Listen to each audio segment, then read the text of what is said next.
नाज़रीन इकराम, अस्सलाम वालेकुम वरहमतुल्लाहि वबरकातुहू। आज हम बात करते हैं हिजाब के मामले पर नाइंसाफ़ी और दोगलापन क्यों। जैसा कि हम देख रहे हैं कि हिजाब का मामला तूड़ पकड़ता हुआ अब पूरे देश और दुनिया में पहुंच चुका है। हालांकि इस मसले को कॉलेज वाले वहीं पर ख़त्म कर सकते थे, लेकिन इनकी एक विशेष समाज से नफरत और इस मसले को सियासी रंग देने के लिए इसको और हवा दी गई।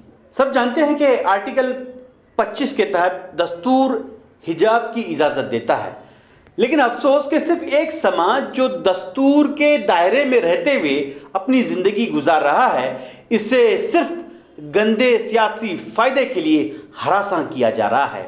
अफसोस तो इस बात का भी है कि देश का सेकुलर तबका भी इस तरह के जुल्म पर खामोश बैठा हुआ है।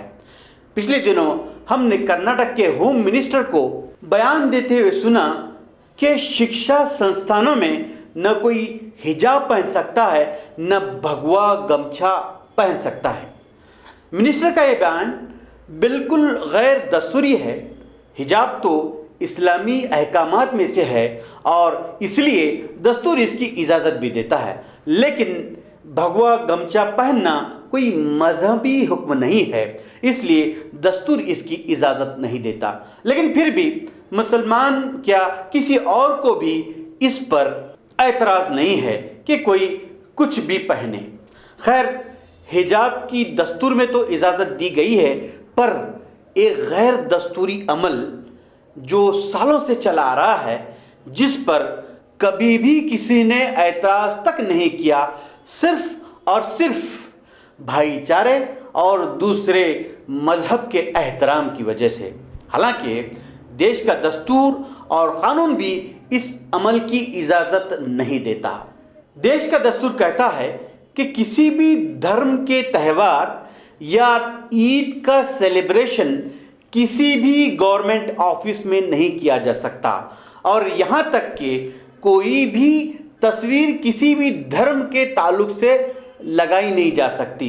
लेकिन फिर भी गवर्नमेंट ऑफिस तो छोड़िए, पुलिस थानों में भी दस्तूर की खिलाफ वर्जी हो रही है।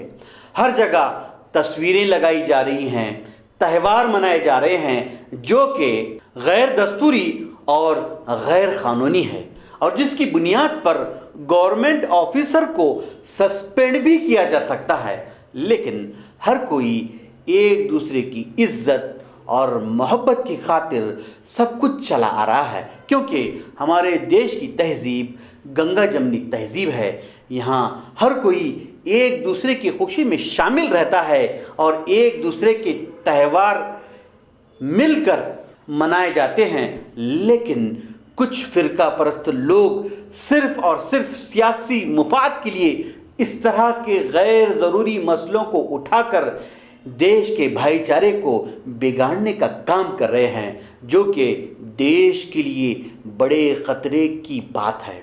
अगर देश ऐसे ही गैर ज़रूरी मसलों में उलझते रहेगा तो देश तरक्की कहाँ से करेगा।